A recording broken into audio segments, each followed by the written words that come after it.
Picture a man riding across a sunlit canyon, a sly grin as the Sundance Kid, outwitting danger with Paul Newman in Butch Cassidy and the Sundance Kid, or slipping through Chicago's underworld as Johnny Hooker in The Sting, charm as his weapon, or digging for truth as Bob Woodward in All the President's Men, steady eyes cutting through lies. Robert Redford wasn't just an actor, he was a force, a golden thread in American cinema's tapestry. For over 60 years, he didn't just star in films, he reshaped them, directing ordinary people to an Oscar, founding Sundance to cradle new voices, and leaving a legacy that feels like nostalgia for a time we almost forgot. His elegance, his grit, his quiet fire, they're etched into our hearts, reminding us of a Hollywood that believed in stories, not just spectacle. But at 89, behind those eyes that once held the world, a storm gathers, not loud, but heavy, carrying the weight of unspoken grief, of a life that's seen too much loss. From a childhood shadowed by polio to the unbearable deaths of two sons, from a marriage that crumbled under fame to friendships that time stole away, Redford's story is as human as it is legendary. In 2025, he stepped back into the light, not for glory, but for a quiet nod to the audience who carried him. A cameo in Dark Winds, a life in Santa Fe with his artist wife Sybille, a legacy that's less about fame and more about what endures, family, art, the earth. If Redford ever moved you, made you cheer for Sundance, cry for ordinary people, or dream through Sundance's indie magic, let this like be your candle, a tribute to a man still walking through shadows with grace. His story starts not in Hollywood's glow, but in a bed where a boy fought to move again, proving resilience is born in silence. Robert Redford came into the world on August 18, 1936, in Santa Monica, California, to Charles, a milkman turned accountant, and Martha, a homemaker with a spark of hope that outshone their modest means. Van Nuys, their Depression-era home, was no mansion, just a small house where money was tight and dreams were rationed. At 10, polio struck, chaining young Robert to a bed, his body a traitor.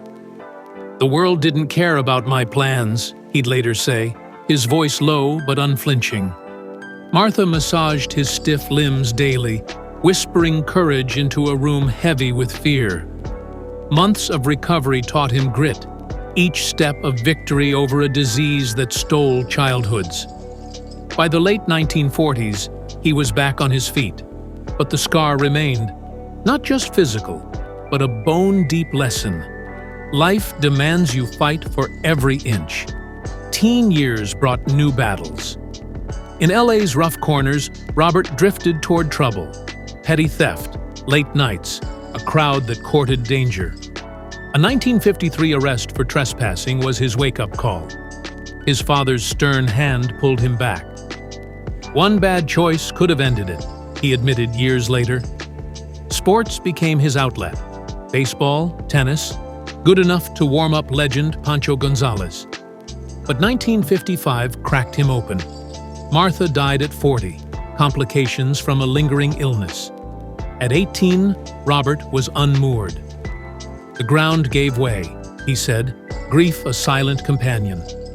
A sports scholarship to the University of Colorado followed, but drinking derailed it. Expelled, ashamed, he fled to Europe in 1956, France, Spain, Italy, sketching, painting, walking under foreign skies. "I had to hear myself think," he recalled.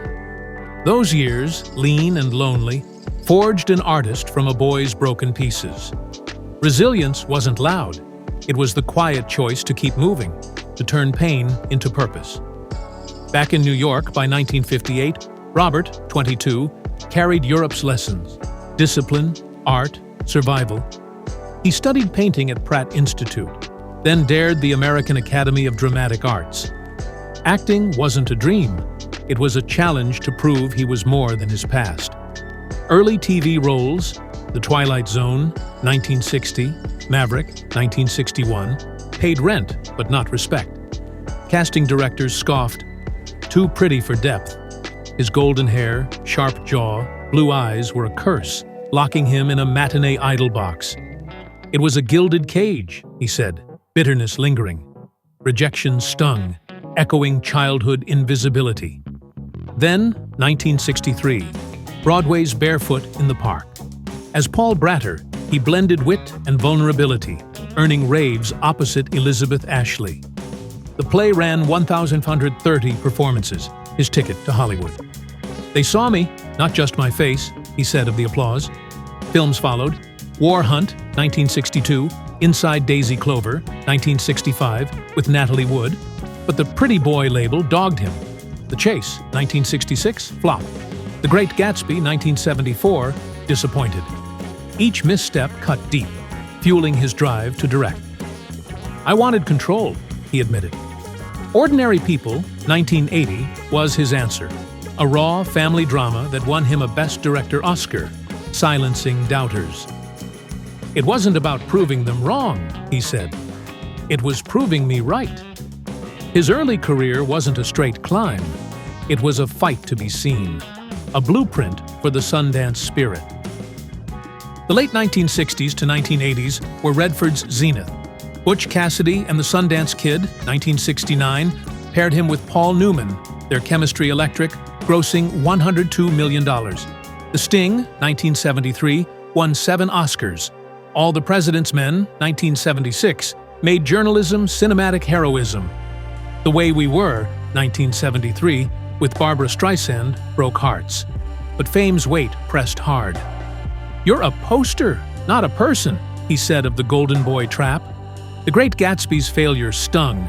All the President's Men's intensity isolated him.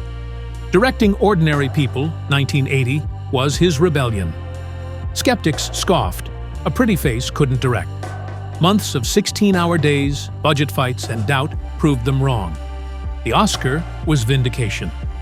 Then, 1981, Sundance Institute. A Utah dream to nurture indie voices, it faced mockery and financial strain. Friends said I was crazy, he recalled. He poured his own money in, sacrificing peace. By 1985, Sundance Festival was born, launching filmmakers like Quentin Tarantino. Redford's golden age wasn't just stardom, it was building a legacy through grit, proving depth over image. In 1958, Redford, 22, married Lola Van Wagenen, a student with quiet strength. Their love was simple: borrowed furniture, shared dreams. But tragedy struck. Son Scott died at 212 months, CDS, 1959. "It never leaves you," Redford said. Son Jamie's premature birth brought years of surgeries, 2 liver transplants. His 2020 death at 58, bile duct cancer, echoed Scott's loss. Daughters Shauna and Amy grew up amid fame's chaos. Lola, their anchor. By 1985, 27 years of strain, absences, grief, ended their marriage. "She was my great love," Redford said, gratitude outlasting pain.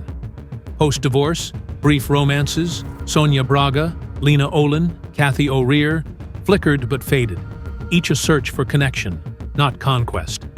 Natalie Wood, Inside Daisy Clover, 1965, was a sibling-like friend, her 1981 drowning at 43 a shock.